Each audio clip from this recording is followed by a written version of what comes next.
Hello, Year 10s. I hope you're all well. Today we are going to be continuing with your study of the novella The Strange Case of Dr. Jekyll and Mr. Hyde, and we are going to be looking at Chapter 4, The Carew Murder Case. This links to your extract in your booklets, and we will read it first, and then you can have a look at, or we will look at Task 16 and how you could answer that. Okay, so nearly a year later, in the month of October 1800s, London was startled by a crime of singular ferocity, and rendered all the more notable by the high position of the victim. The details were few and startling. A maidservant, living alone in a house not far from the river, had gone upstairs to bed about 11. Although a fog rolled over the city in the small hours, the early part of the night was cloudless, and the lane, which the maid's window overlooked, was brilliantly lit by the full moon. It seemed she was romantically given, for she sat down upon a box which stood immediately under the window and fell into a dream of musing. Never, she used to say with streaming tears when she narrated that experience, never had she felt more at peace with all men or thought more kindly of the world. And as she so sat, she became aware of an aged, beautiful gentleman with white hair drawing near along the lane, and advancing to meet him another and very small gentleman, to whom at first she paid less attention. When they had come within speech, which was just under the maid's eyes, the older man bowed and accosted the other with a very pretty manner of politeness. It did not seem as if the subject of his address were of great importance. Indeed, from his pointing, it sometimes appeared as if he were only inquiring his way. But the moon shone on his face as he spoke, and the girl was pleased to watch it. It seemed to breathe such an innocent and old-world kindness of disposition, yet with something high too, as of a well-founded self-content. Presently her eye wandered to the other, and she was surprised to recognise in him a certain Mr. Hyde, who had once visited her master and for whom she had conceived a dislike.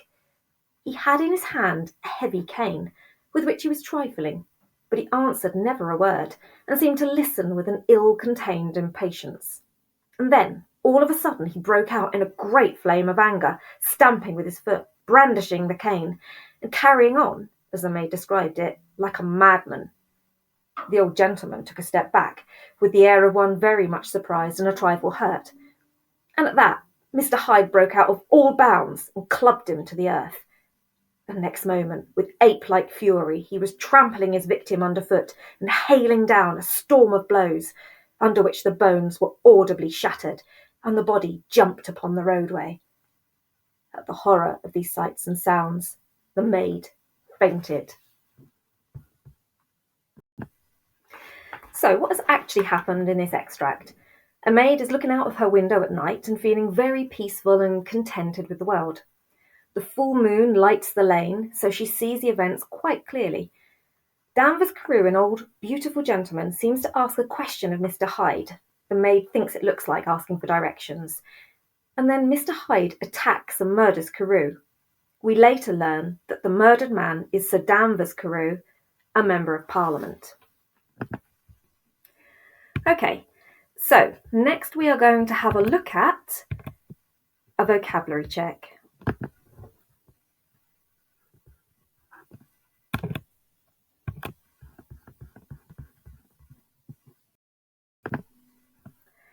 There are a few words in that extract that might seem a little bit unusual to you. So if they're not, then that's great. But if they are, we can have a look at a few of them now just to see if having a look at what they mean can add something to our understanding of that extract. So we have singular ferocity. That means literally that it was unusual in how vicious and violent the attack was. So if you have a look back at the sentence in a minute, and you will understand there what they mean by the singular ferocity. Rendered, in the context of this extract, literally just means made. Musing, this was to do with the maid, it just meant that she was in deep thought or reflection. Accosted, in the context of this extract, actually means approached for a purpose. So as if to ask a question, this was Danvers Carew to Mr. Hyde. Disposition, this was when the maid was talking about the beautiful aged gentleman. She said he looked like he had also a kindness of disposition, so that's his qualities of mind and character. Trifling, This is Mr. Hyde with the cane that was in his hand, literally just kind of twisting and moving his cane, maybe absent-mindedly, but trifling with it. Brandishing. Now, this word is usually perhaps more synonymous or more generally used for something as brandishing a weapon. So it looks as though he is waving and raising the cane in a threatening manner, because we might often say brandishing a sword or brandishing a gun. Trifle. If you are a trifle upset by something, you are perhaps a little bit upset by something. And in this extract it said that Danvers Carew was a trifle hurt. So he was a little bit hurt by the bizarre reaction he initially got from Mr. Hyde when he was trying to ask him questions. And then audibly. We have audibly that the bones were shattered. Therefore, this means it was loud enough to be heard. Something that is audible can be heard. So audibly shattered literally means that the shattering of the bones was loud enough to be heard. So we will move on to our next slide. We are now going to think about task 16, which was read the following extract and surround the image which is in your booklet and further down this PowerPoint with words and phrases that capture the horrific brutality of Hyde's murder of Carew. So we are specifically looking at things that suggest to the reader that the horrific brutality of this particular murder. Well, for a start, we are told that it was a crime of singular ferocity. And as we've just said, that the singular is kind of suggestive of something quite unique. It stands out for a particular reason. And the fact that it has ferocity is extreme ferociousness, so therefore very vicious or violent. The next slide. The gentleman himself who is attacked is an aged, beautiful gentleman with white hair. So we learn later that in fact the victim is Sir Danvers Carew, a member of Parliament, and she is drawn to him as she's looking out the window because, remember, linking to the Victorian gentleman and how they believed that the external appearance suggested what was inside as a person, what their characteristic was like, what their whole demeanour was like, everything about them, suggests that, again, that he is quite a lovely man. So, and then further down, he has an innocent and old world kindness of disposition. So again, that is affirming that sense that this was a really pleasant elderly man, and this maid looking at him is thinking how lovely he looks. Then we move on to some particularly key words and phrases that can suggest the horrific brutality here. So we have, all of a sudden, he broke out in a great flame of anger. If it's a great flame of anger, fire is very often unpredictable and dangerous and difficult to control. So that is suggesting that this has just sort of blown up out of nowhere, that his anger has ignited and it doesn't seem to be able to be put out. The fact that he is stamping with his foot sounds quite animalistic. We tend to see if you look at bulls, when they're about to charge something, they will often stamp their foot first. Brandishing the cane, as I said in reading the tricky vocabulary, brandishing is something that we would usually use when we're talking about brandishing a weapon of some kind. So it does sound very much like Mr. Hyde is about to attack. Going a bit further down, we have the old gentleman took a step back. Now, this does suggest that he is in fact no threat to Mr. Hyde at all. Stepping back would usually be a kind of non-threatening gesture, as if to say, oh, I'm sorry, I've offended you. I'm taking a step back here, so that you can see that this is all meant in a non-threatening way. Then we have, throughout this extract, Stevenson building tension as Hyde's actions start to escalate. His actions and then his violence and anger are, in the end, completely unleashed upon Danvers Carew. So we have that after Hyde has broken out of all bounds, he clubs him to the earth and clubbed him to the earth. Clubbed sounds quite prehistoric. The image kind of conjures up a caveman clubbing his prey or something that he's been hunting. So that is quite a prehistoric and caveman-like description. Then we have trampling his victim underfoot. trampling sort of extends that use of animalistic imagery. It's something that you might describe an animal as doing, trampling something to the ground. Then we have hailing down, a storm of blows. Storms again, there's something very unpredictable about a storm, and through the use of that noun, it's very difficult to understand what is going to happen next. It does suggest that this character of Danvers Carew would not know what was coming next, and that this particular character is completely out of control, that Mr. Hyde is completely out of control at this point. And then we move on to the body jumped on the roadway. Now, the fact that it's jumping does suggest that the force of the blows was so extreme, was so strong, that the body is rebounding under each hit. As the body is being hit by the blows, it's rebounding a bit off the roadway. And I've just realised I've missed one out there. The bones were audibly shattered. That must have been particularly loud for the maid to be able to hear it where she is sat looking out of the window. That does suggest that the bones are, in being broken and shattered, that is particularly horrific because you can even hear the bones being broken. Okay, so moving on to the next slide. We're going to have a little look now at Stevenson's methods. There is a lot more in that extract, and I've just picked out a few, but obviously this is just to give you some ideas to get you started on the task 16. There are other things in there that you can develop yourself. We'll touch on a few of them now.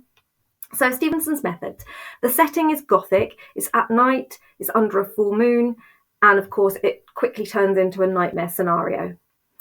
The structural contrasts, we have some incredibly clever structural contrasts just in this small extract. We have the beauty of the aged gentleman, who we know is Danvers Carew, who had a very pretty manner of politeness, which contrasts with the ill-contained impatience and ultimately the animalistic or zoomorphic violence of Mr. Hyde. Now, Stevenson is using those structural contrasts on purpose because throughout he has a particular theme that he is covering, or several themes that he is covering within the novella, and this is building them, and we will look on the next slide at which particular ones this extract is building towards. We have the language, some of which we've already had a look at in the last slide, but here we have similes, also carrying on like a madman, ape-like fury, we could use those. We have metaphors, great flame of anger, storm of blows. We looked at those a little bit on the last slide. All of these things are creating a semantic field of violence and anger that links in with being where Hyde clubbed him, where he is trampling his victim, where the bones were audibly shattered. So by the end of the attack, Danvers Carew has been beaten so viciously, he is described as the body. This suggests that he is now barely recognisable as the person he was, and the maid is so horrified by what she has seen that she fainted. And in fact, we find out that it's difficult for people to be able to see who he is when they then find the body. The maid didn't know who he was, so they have to find some means to identify this man because of the fact he is beaten so badly. They cannot tell by looking at him who he actually is, even though it turns out that he is someone of quite high status and known as a Member of Parliament. So, on to the next slide. Stevenson's intentions. Stevenson's intentions in chapter 4 link to the themes and context of the Victorian gentleman and the duality of human nature. Both men are described as being a gentleman by the maid. She can probably tell this from their clothes, because that's likely in these days to have defined their status according to what the maid knows a gentleman would normally be dressed like. Danvers Carew is described as being aged and beautiful, while Mr. Hyde is described again as being very small. This helps to develop Stevenson's commentary on the behaviour and reputation of the Victorian gentleman. Danvers Carew's beautiful physical appearance reflects his kind nature, also they were thought in the Victorian era. In contrast, Mr. Hyde's very small size suggests that he is also potentially small-minded or small-natured. People who are described as small-minded or small-natured are considered to be selfish and lacking the moral codes of thoughtfulness for others. And of course, as we know, as the character of Mr. Hyde is being developed, there are many traits about him that are developing him as a very evil little man.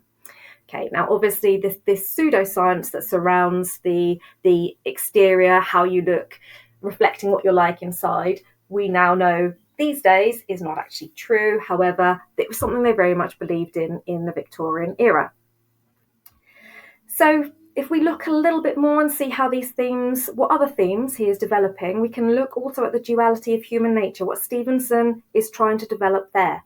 The maid witnesses an interaction between a good gentleman and an evil gentleman. Okay, Mr. Hyde, in murdering, is clearly being depicted as an evil gentleman. And as we know, the good gentleman, Danvers Carew, everything about him, the way he looks, shows that he is a very kind man. Stevenson develops the fact that we've got this contrast between good and evil further as the novella progresses, to consider the duality of human nature a bit more. So we have two examples here of duality in human nature in two different people, and we will see how this is developed further as the novel progresses. So I'd now like you to have look at these thinking points. So we have a number of other uses of language and structure within the extract that you could use yourselves for developing your task 16. I've talked you through a few to give you an example and to get you started. Other things to think about are, how does the repetition of broke out, you can see that on slide 8 and it's in your extract, near the end of the extract, add to our understanding of the novella's themes about the Victorian gentleman and the duality of human nature. What do you think Stevenson might be suggesting by using the phrase broke out? Okay, there are some additional tasks for you to do. And then your task 16, now that you have read the extract, now that we've discussed it, your task is to surround the image with words and phrases that capture the horrific brutality of Hyde's murder of Carew. There are a few already in your booklet to get you started. We've talked through a few here. And when you note those down, it would also be a good idea to take your analysis a little bit further. Make sure you're putting in your own words and annotating the quotations that you put down why this captures the horrific brutality of Hyde's murder of Carew. Thank you very much, Year 10s. It's been an absolute pleasure to speak to you today. I hope you have a good day. Thank you. Bye.